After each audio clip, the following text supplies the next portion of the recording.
সবচেয়ে ভিআইপি ও নিশ্ছিদ্র নিরাপত্তার চাদরে মোড়া একটি গোপন সেফ হাউস। চারদিকে সশস্ত্র কমান্ডো আর সাদা পোশাকের গোয়েন্দাদের তীক্ষ্ণ নজরদারি।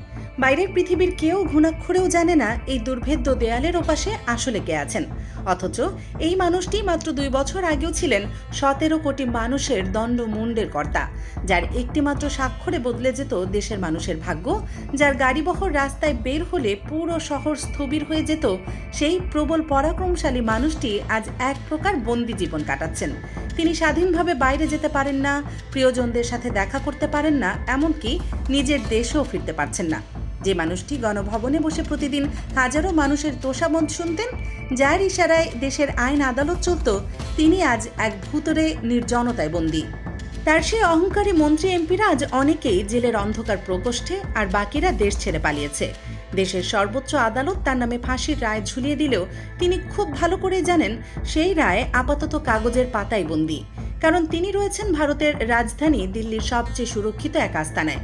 দর্শক, আজকের এক্সক্লুসিভ আয়োজনে আমরা জানাবো বাংলাদেশের সাবেক প্রধানমন্ত্রী এবং ক্ষমতাচ্যুত স্বৈরাচার শেখ হাসিনা বর্তমানে ঠিক কোথায় এবং কিভাবে দিন পার করছেন, তার ভবিষ্যৎই বা কোন অন্ধকারে তলিয়ে যাচ্ছে।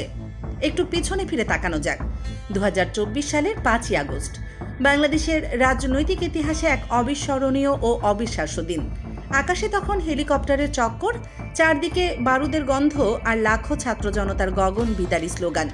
উত্তাল স্রোত যখন সমস্ত ব্যারিকেড ভেঙে গণভবনের দিকে ধেয়ে আসছিল, তখন শেখ হাসিনা বুঝতে পেরেছিলেন যে ক্ষমতার দম্ভ দেখানোর সময় চিরতরে শেষ।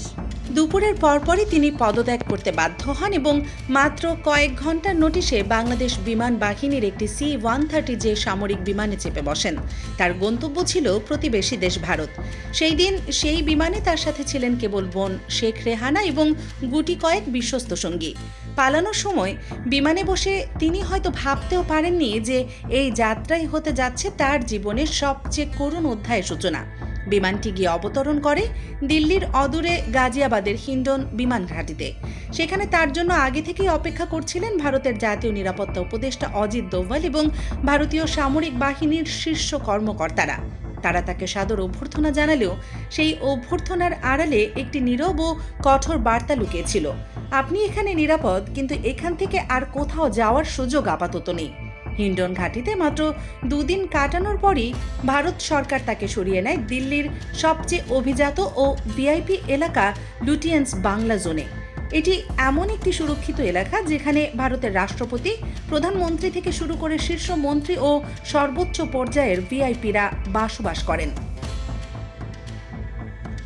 ভারতীয় গণমাধ্যম দ্য প্রিন্ট এবং হিন্দুস্তান টাইমস এর প্রতিবেদন অনুযায়ী শেখ হাসিনাকে ইন্টেলিজেন্স ব্যুরো বা আইবি এর একটি পূর্ণাঙ্গ সেফ হাউসে রাখা হয়েছে। বাড়িটির ভেতরে বাইরে রয়েছে কয়েক স্তরের নিশ্ছিদ্র নিরাপত্তা বলয়। সাদা পোশাকে গোয়েন্দারা 24 ঘন্টা তাকে চোখে চোখ রেখেছেন, আর চারপাশ দিয়ে ঘিরে রেখেছেন দিল্লির পুলিশের দুর্ধর্ষ কমান্ডো ইউনিট। তিনি যদি কখনো বাইরের আলো বাতাস নিতে বের হন, তখন পুরো নিরাপত্তা বহর তাকে ছায়ার মতো ঘিরে রাখে। শোনা যায় মাঝে মাঝে অত্যন্ত গোপনে তিনি দিল্লির লোধি গার্ডেনে প্রাতঃভ্রমণে যান। যে মানুষটি মাত্র কিছুদিন আগেও বিশাল গণভবনের শত শত কর্মচারী আর রাজকীয় প্রোটোকলে জীবন পার করেছেন, তিনি আজ এমন এক পরিস্থিতির সময় কাটাচ্ছেন যেখানে তার ব্যক্তিগত কাজ করে দেওয়ার মতো কেউ নেই। এর মধ্যেই দেশের মাটিতে ঘটে গেছে অনেক বড় এক আইনি পালাবদল। 2025 সালের 17ই নভেম্বর বাংলাদেশের আন্তর্জাতিক অপরাধ ট্রাইব্যুনালের এক ঐতিহাসিক রায় ঘোষণা করে। 2024 সালের জুলাই আগস্টের ছাত্র জনতার গণ অভ্যুত্থানে হাজারো নিরীহ মানুষকে হত্যার দায়ে শেখ হাসিনাকে মানবতা বিরোধী অপরাধে মৃত্যুদণ্ড বা ফাঁসির আদেশ দেওয়া হয়। ফাঁসির দণ্ডাদেশ শোনার পর দিল্লির সেই সেফ হাউসের পরিবেশ কেমন ছিল তা হয়তো কেউ জানে না। কিন্তু ঢাকা যখন ইন্টারপোলের রেড নোটিশ এবং বন্দি বিনিময় চুক্তির চাপ নিয়ে দিল্লির উপর জোরালো কূটনৈতিক আক্রমণ চালালো, তখন ভারতের সাউথ ব্লকেও শুরু হয় চরম অস্বস্তি। প্রশ্ন হলো, যিনি দিল্লির সেফ হাউসে করা নিরাপত্তার মাঝে বসে আছেন, তার এই রায় কার্যকর কিভাবে হবে? রায় ঘোষণার পরপরই বাংলাদেশ সরকার ভারতের কাছে আনুষ্ঠানিক চিঠি পাঠিয়ে 2013 সালের আইনি বন্দি বিনিময় চুক্তি অনুযায়ী শেখ হাসিনাকে ফেরত দেওয়ার জোরালো দাবি জানায়। কিন্তু ভারত বরাবরই ধরি মাছ না ছুঁই পানিতে নীতি অবলম্বন করেছে। ভারতীয় বিশেষজ্ঞরা স্পষ্টই জানিয়ে দিয়েছেন যে শেখ হাসিনাকে কোনোভাবেই ঢাকার হাতে তুলে দেওয়া হবে না, কারণ বন্দি বিনিময় চুক্তিতে রাজনৈতিক অপরাধে প্রত্যাখ্যান করার যে বিশেষ ধারাটি রয়েছে, দিল্লি অত্যন্ত সুকৌশলে সেই ঢালটি ব্যবহার করে তাকে ক্ষমা করবে। কারণ সবার মনে একটি প্রশ্নই ঘুরপাক খাচ্ছে, দিল্লির সেই নির্জন বাড়িতে একসময়ের এই প্রতাপশালী প্রধানমন্ত্রীর দিন কিভাবে কাটছে।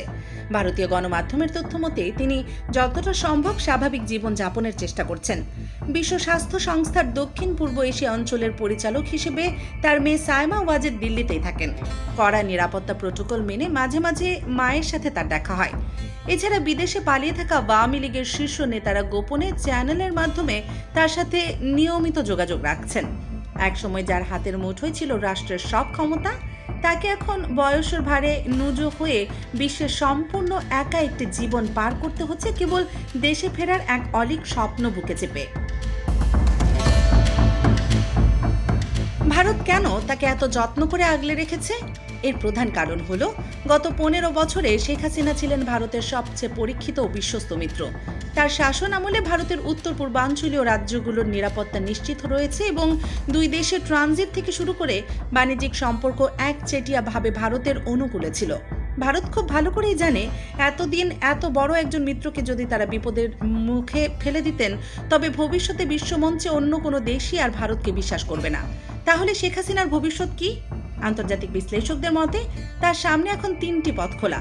প্রথমত, দেশীয় আওয়ামী লীগের আবার কোনোভাবে ক্ষমতায় এলে তিনি দেশে ফিরবেন, যা বর্তমান রাজনৈতিক প্রেক্ষাপটে এক প্রকার অসম্ভব। দ্বিতীয়ত, যুক্তরাজ্য, ফিনল্যান্ড বা আরব আমিরাতের মতো তৃতীয় কোনো দেশে তিনি রাজনৈতিক আশ্রয় নেবেন, কিন্তু এখন পর্যন্ত কোনো পশ্চিমা দেশ তাকে গ্রহণ করতে রাজি হয়নি। মানবাধিকার লঙ্ঘনের দায়ে অভিযুক্ত একজন পতিত স্বৈরাচারকে আশ্রয় দিয়ে কোনো দেশই নিজেদের আন্তর্জাতিক ভাবমূর্তি নষ্ট করতে চায় না। তৃতীয়ত এবং সবচেয়ে বাস্তবসম্মত সম্ভাবনা হলো, পরিস্থিতির পরিবর্তন না হওয়া পর্যন্ত তিনি অনির্দিষ্টকালের জন্য ভারতেই বন্দি দশায় থেকে যাবেন।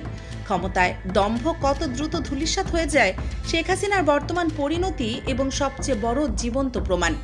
একসময় যিনি 17 কোটি মানুষের ভাগ্য নির্ধারণ করতেন, আজ তাকে নিজের ভাগ্য পরিবর্তনের জন্য অন্যের দয়ার উপর অপেক্ষা করতে হচ্ছে। ইতিহাস বারবার এটাই প্রমাণ করে যে পৃথিবীতে কোনো ক্ষমতাই চিরস্থায়ী নয়। ক্ষমতার অহংকারে যারা অন্ধ হয়ে যায়, তাদের শেষ পরিণতি এমনই করুণ হয়। প্রিয় দর্শক, আপনার কি মনে হয়, ফাঁসির দণ্ডপ্রাপ্ত শেখ হাসিনা কি তার কোনোদিনও বাংলাদেশের মাটিতে ফিরতে পারবেন? যদি মনে করেন হ্যাঁ ফিরতে পারবেন, তবে কমেন্ট বক্সে লিখুন ইয়েস, আর যদি মনে করেন ফেরা সম্ভব নয়, তবে লিখুন নো। দেশের রাজনীতি ও ভূ রাজনীতির এমন সব এক্সক্লুসিভ ও রুদ্ধশ্বাস খবর সবার আগে পেতে দেশ নিউজ 24 চ্যানেলটি এখনই সাবস্ক্রাইব করুন এবং বেল আইকনটি বাজিয়ে রাখুন। সত্যের পক্ষে সবসময় আমাদের সাথেই থাকুন। ধন্যবাদ।